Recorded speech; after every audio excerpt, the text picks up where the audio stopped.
Fala investidores, sejam muito bem-vindos ao canal Planileiro Investidor. Eu sou Adriano Costa e nesse vídeo nós vamos falar do relatório gerencial do Fundo de Investimento Imobiliário REC Logística, é o RELG11, RELG11, relatório de abril. Então a gente vai ver aí o fundo que está passando por uma dificuldade financeira e muito grande. Então fique conosco para você ficar por dentro aí do que está acontecendo, tá? E se realmente o preço que está de mercado vale a pena investir no fundo. Então fique ligado. E se você gosta desse tipo de assunto, se inscreva no canal, ative as notificações, deixe o seu like, é tudo de graça, mas tu ajuda muito a gente aqui a continuar nosso trabalho no YouTube, ajudar o canal a crescer, tá bom? E também compartilhe esse vídeo com outras pessoas. Eu vou também compartilhar esse relatório na descrição do vídeo. Baixe lá, né, e faça uma leitura mais apurada. E também nosso link do grupo do Telegram está lá na descrição do vídeo. Vamos lá então. Helg 11, fundo de logística administrado pela BRL Trust, gerido pela REC Gestão de Recursos. Tem a rentabilidade alvo, o CDI, que não está fácil de buscar o CDI, né? Mais de 1% aí normalmente a média do CDI nos últimos meses está mais de 1%.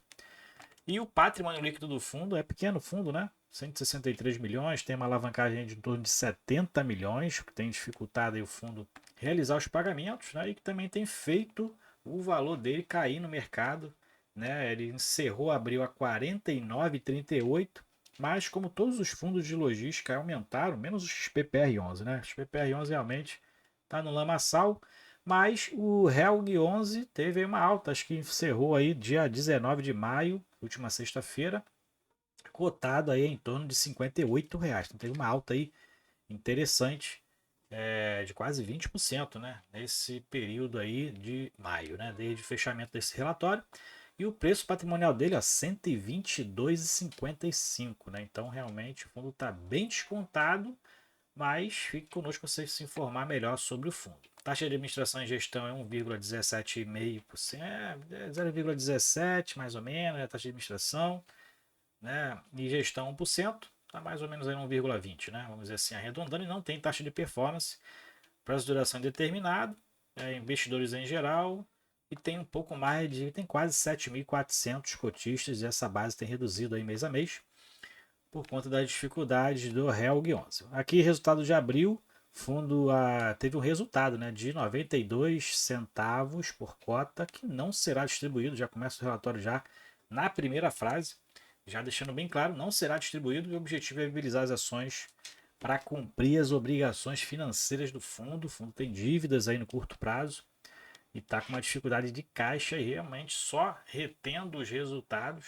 eu acho que até assim vai ser difícil o fundo cumprir com as suas obrigações, se não tiver que vender algum imóvel ou aí fazer uma subscrição, que eu também acho que não vai ter um sucesso porque está muito distante do valor patrimonial, né? O resultado não distribuído foi incorporado ao valor patrimonial, teve um aumento aí em relação ao mês passado,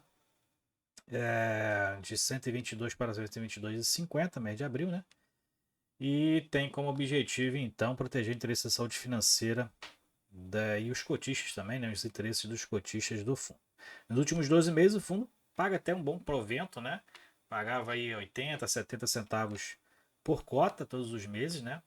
7,78 já pagou nos últimos 12 meses, tendência esse valor então reduzir, já que na Assembleia do último dia 9, saiu no resultado no dia 10, foi aprovado, né? 18% aí que votou, em torno de 14%, dos 18, 14% aprovaram a não distribuição dos 95% legal, né, que a lei determina, uma situação que não pode ser distribuído, que não, pode não ser distribuído se os cotistas votarem dessa forma que foi feito, né?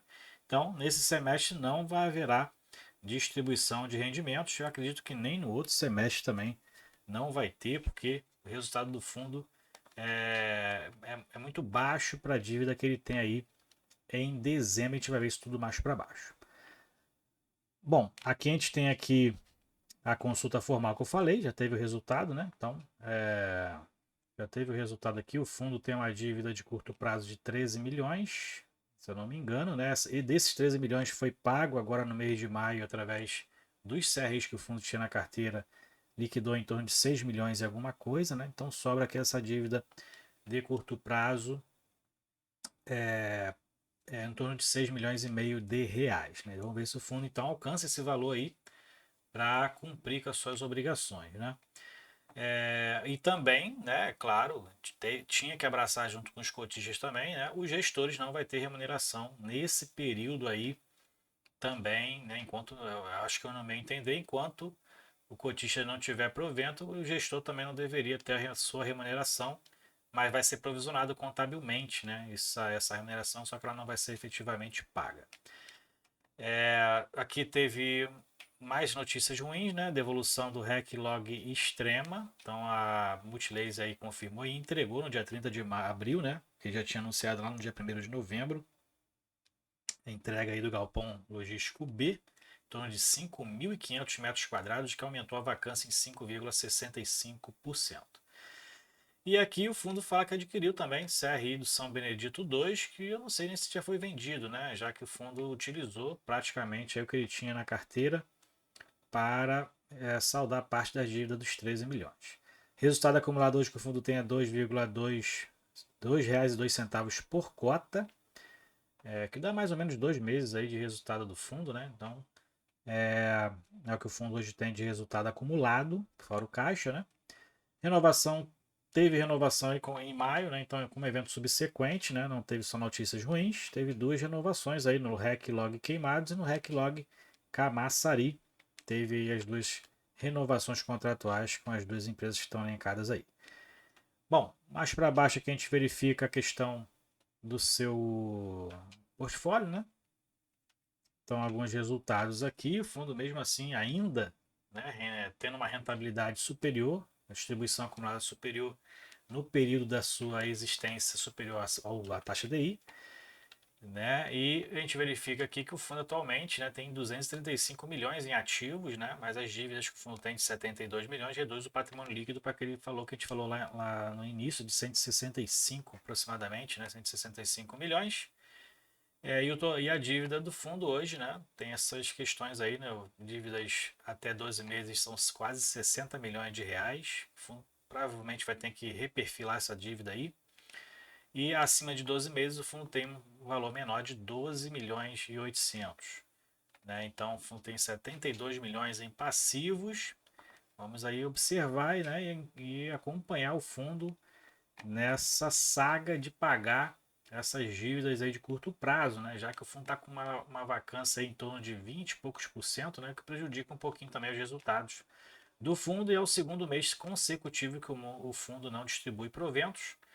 Mais para baixo aqui a gente verifica a participação de cada imóvel, né? Então, os imóveis que estão ali com vacância, se eu não me engano, é o Extrema, o Queimados e o Contagem. Então, que tem maior participação na área bruta locável, que é o Camaçari, está 100% locado. Né? E a maioria dos seus contratos são corrigidos pelo IPCA em torno de 3 quartos. Né? A vacância hoje está em 22,6%. Como eu falei, o Camaçari está com vacância, né? Então é o Contagem e o Cotia que não tem vacância. O Camaçari, que tem a maior área bruta locável, está com a vacância ali em torno de 28%. Né? E aí então realmente prejudica bastante o resultado do fundo, né? E a saúde financeira para pagamento dessas alavancagens que normalmente são baseadas, né, naquele retorno através dos aluguéis, né? E aí com essa vacância fica complicado realmente e, né, atrapalha todo o planejamento financeiro feito para adquirir a dívida, né? E se eu não me engano, esses certificados foram vendidos, né, para pagar, não tenho certeza, mas eu acho que esses certificados foram vendidos em maio para pagar parte da dívida dos 13 milhões lá com o Santander.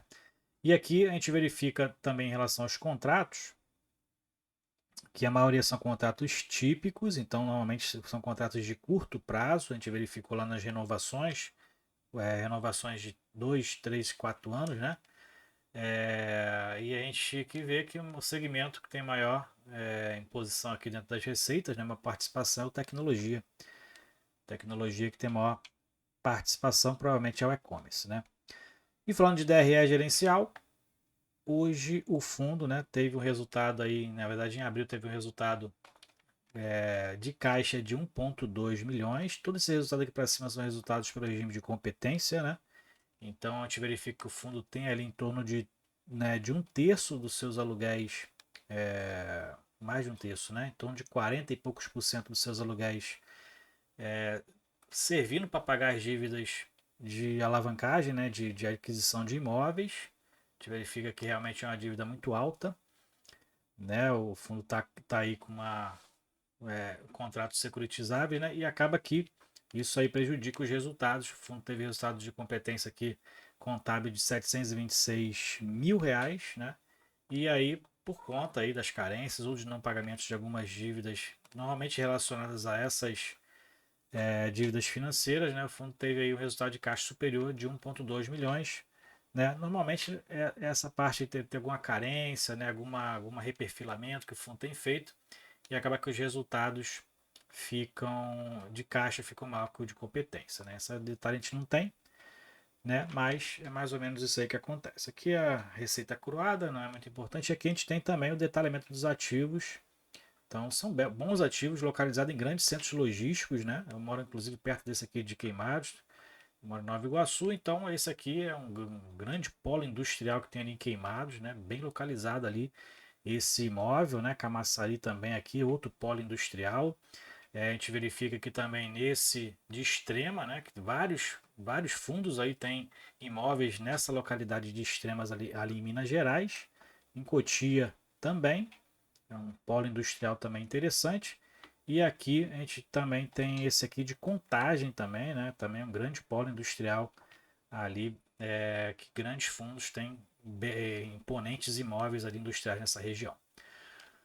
Bom, mais para baixo aqui a gente verifica a liquidez ali e a rentabilidade. Então o fundo teve aí uma oscilação muito grande, né? No mês de abril, né? Vai oscilou aqui de 65 a R$ 46.